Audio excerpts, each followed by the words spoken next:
안녕하세요. 소망소사이티의 최경철 사무총장입니다. 이번 시리즈는 사별에 대해서 여러분들과 이야기를 나누고 있는데요.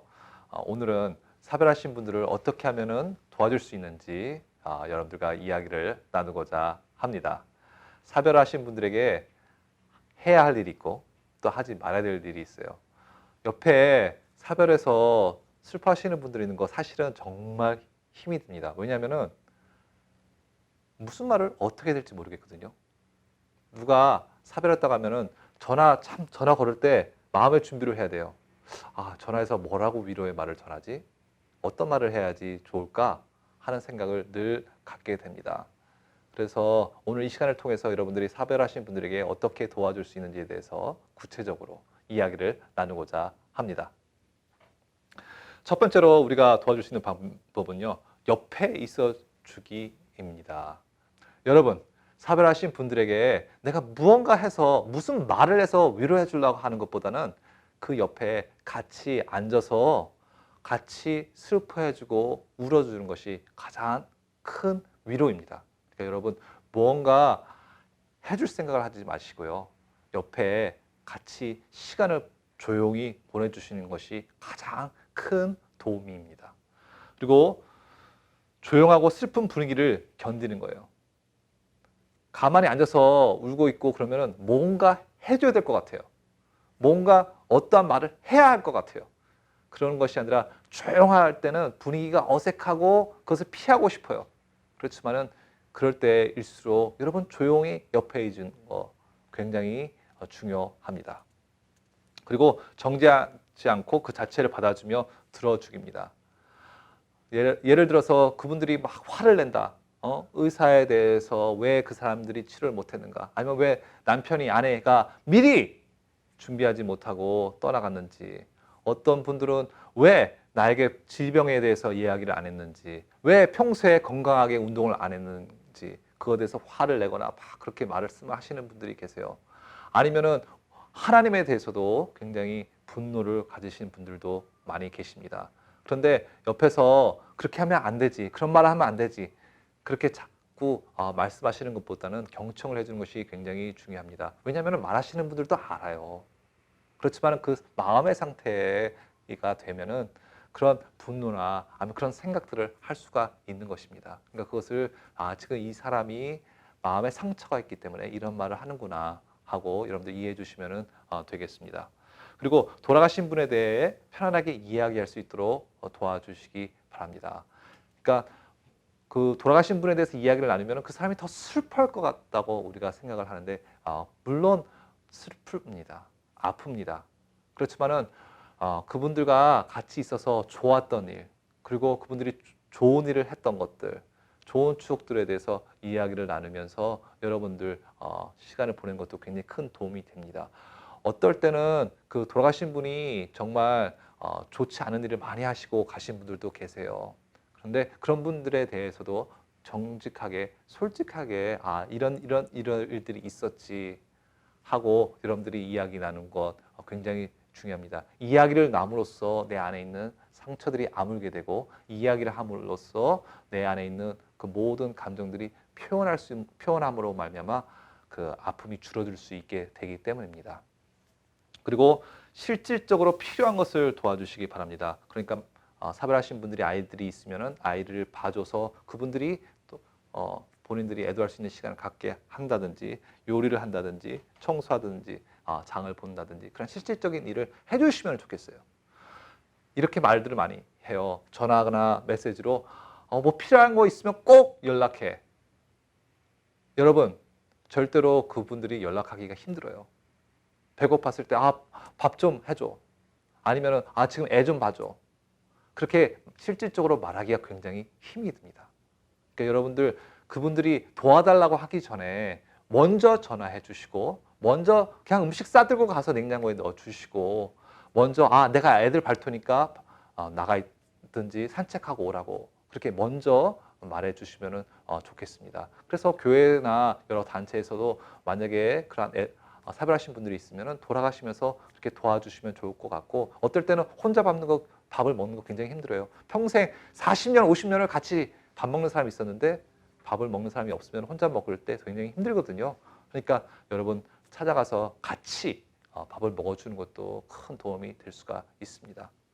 그리고 또 돌아가신 분들의 이름을 말하는 것을 피하지 마시기 바랍니다. 아까 전에도 말씀드렸지만은 돌아가신 분에 대해서 추억을 갖는 것도 좋은 방법이고요. 그리고 그분들의 이름을 이야기하면서 자연스럽게 이야기를 나누는 것도 굉장히 중요합니다. 그리고 눈물이 자연스럽고 건강하다는 것을 받아들이시기 바랍니다. 처음에 일주일 정도는 여러분들 눈물 흘리고 있는 모습 보면은 우르라고 해줘요. 그런데 한 달이 지나고 두 달이 지나면은 이제 그만 우르라고 주위에서 많이 말씀을 하세요. 이제 이겨내야지. 그렇게 울어서 어떻게? 근데 그것이 아니라 굉장히 마음에 큰 상처가 있고 아픔이 있기 때문에 여러분들 그 우는 것도 자연스럽게 받아주시고 같이 슬퍼해 주시면 좋겠습니다. 그리고 애도의 기간은 몇 년이 걸릴 수 있다는 것을 여러분들 꼭 기억하셔서요. 1년이 지나고 2년이 지나고 이제 이겨내야지 하고 말씀하시는 것보다는 지금도 힘들지, 지금도 보고 싶지 하고 같이 공감을 해주시면 좋겠습니다. 그리고 생일, 추모일, 기념일, 휴일에 기억하고 꼭 연락해 주시기 바랍니다. 특히 성탄절이라든지 부활절이라든지 여러 아니면 휴가 기간이라든지 그때 사랑하는 이와 많은 추억을 가졌기 때문에 그분들이 갑자기 없어지면은 그분들이 무엇을 어떻게 될지 몰라요. 그러니까 여러분들 꼭 기억하셔서 연락을 해주시고 뭐 특별한 준비가 없으면은 여러분들이 같이 그 시간을 보내주는 것도 굉장히 큰 도움이 됩니다. 그리고 같이 식당이나 여행을 가주시면 좋을 것 같습니다. 특히 3개월이 지나면은 많은 분들이 전화라든지 찾아가는 것을 멈춰요. 그러니까 그때 굉장히 큰 외로움들을 많이 느끼신다고 제가 듣습니다. 그러니까 그때 더욱 신경을 쓰셔서 함께 있어 주시는 것, 함께 도와주시는 것 굉장히 중요합니다. 그리고 애도하는 모습 그대로 받아주기. 사람마다 애도하는 모습이 다 틀려요. 그러니까 그 틀린 모습들을 이렇게 애도해야 된다 생각하지 마시고요.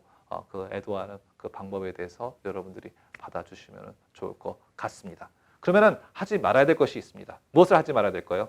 상투적인 말을 하지 않고. 그러니까 무슨 말이냐면은 좋았던 것만 생각해. 좋았던 것만 생각해.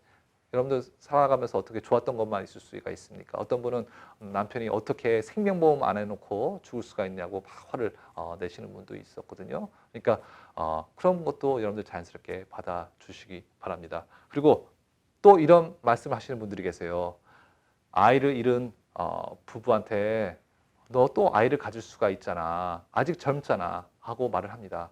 물론 또 아이를 가질 수가 있죠. 그렇지만은 그 아이를 대처할 수는 없습니다. 그리고 부부도 마찬가지예요. 너 젊잖아. 다시 재혼하면 돼. 더 좋은 사람 만나면 돼. 하라고 말씀하시는 분들이 계세요. 맞습니다. 또 재혼할 수도 있어요. 그렇지만은 그분이 가지고 있던 사랑은 누구도 대처할 수가 없어요. 그러니까 절대로 이런 소리 하지 마시기 바랍니다. 그리고 시간이 뭐 1년이 지났을 때 너 언제까지 이렇게 슬퍼할 거야? 이겨내야지 라고 말씀들을 많이 하시는데 그렇게 말씀하지 마시고 오히려 이 시간이 또 곧 지나갈 거야. 너 지금 작년보다는 지금이 더 나았잖아. 그러니까 여러분들 그렇게 위로의 말씀을 해주시면 좋을 것 같습니다. 그리고 그만 잊어버려 라고 말씀하시는데 여러분 치매가 걸리지 않는 한 여러분들 사랑하는 일을 잊어버릴 수는 없습니다. 마음의 상처가 아물어서 내가 느끼는 슬픔이 들어도 그분을 보고 싶은 마음은 아마도 영원할 것입니다. 그러니까 여러분들 잊지 말아라 라고 말씀하지 마시고요. 그분에게 같이 아까 전에 말씀드린 것처럼 그분들의 이름을 얘기하면서 자연스럽게 이야기를 나누는 것이 좋을 것 같습니다. 그리고 아직 젊잖아. 아까도 제가 말씀드렸지만은 그런 말은 하지 마시고요. 아직 그분들이 준비가 될 때가 있어요. 나 이제 소개시켜줘. 나 이제 준비가 됐어 할 때가 오니까 그때까지 여러분들 인내하시면서 기다려 주시면 되겠습니다. 그리고 세상이 돌아가는 뉴스로 대화 내용을 채우지 않게 그러니까 주위에 일어난 일에 대해서 왜냐하면 그 돌아가신 분들에 대해서 이야기를 나누면 불편하고 또 슬퍼할 것 같으니까 더 다른 이야기로 계속 채우려고 하는데 그런다고 해서 그 아픔이 줄어들지가 않습니다. 그러니까 여러분들 자꾸 내가 편한 대화 내용을 하려고 하는 것이 아니라 그 사별하신 분들이 하고 싶은 이야기. 만약 그분들이 세상 돌아가는 이야기를 하고 싶다면 물론 해도 되죠. 그렇지만은 그렇지 않다면은 여러분들 그분들이 하고 싶은 이야기를 나눠 주시면 되겠습니다. 마지막으로 여러분들에게 말씀드리고 싶은 것은 사별의 슬픔은 파도가 출렁이며 오르락 내리락 하는 바다와 같다. 어떨 때는 파도가 잔잔하고 어떤 때는 견디기 힘든 파도가 몰아친다. 우리가 할 수 있는 일은 수영을 배우는 것밖에 없다. 파도가 우리 인생에는 늘 찾아옵니다. 어떨 때는 굉장히 높고요. 어떨 때는 굉장히 낮아요. 근데 그 파도를 피할 길은 없습니다. 거기서 살아남을 수 있는 방법은 우리가 수영하는 방법을 배우는 거죠. 여러분들 지난 4개의 사별 시리즈를 통해서 여러 가지 이야기를 나눴는데요. 여러분들 좋은 책들도 많고 좋은 영화들도 많으니까 여러분들이 이 사별 기간 동안에 어떻게 하면 잘 대처할 수 있을지, 수용할 수 있을지를 생각하시기 바랍니다. 여러분, 조개 속에 모래가 들어가면 굉장히 아프고 고통스럽습니다. 근데 조개가 그것을 눈물로써 감싸고 감싸면은 그것이 진주가 돼요.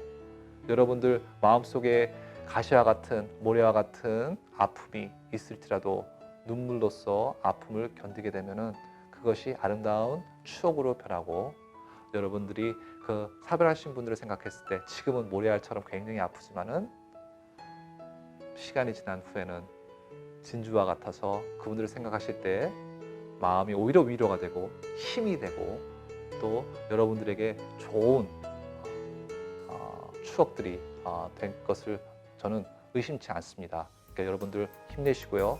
여러분들 마음속에 진주가 많이 가득 찰 수 있도록 제가 기도해 드리겠습니다. 감사합니다.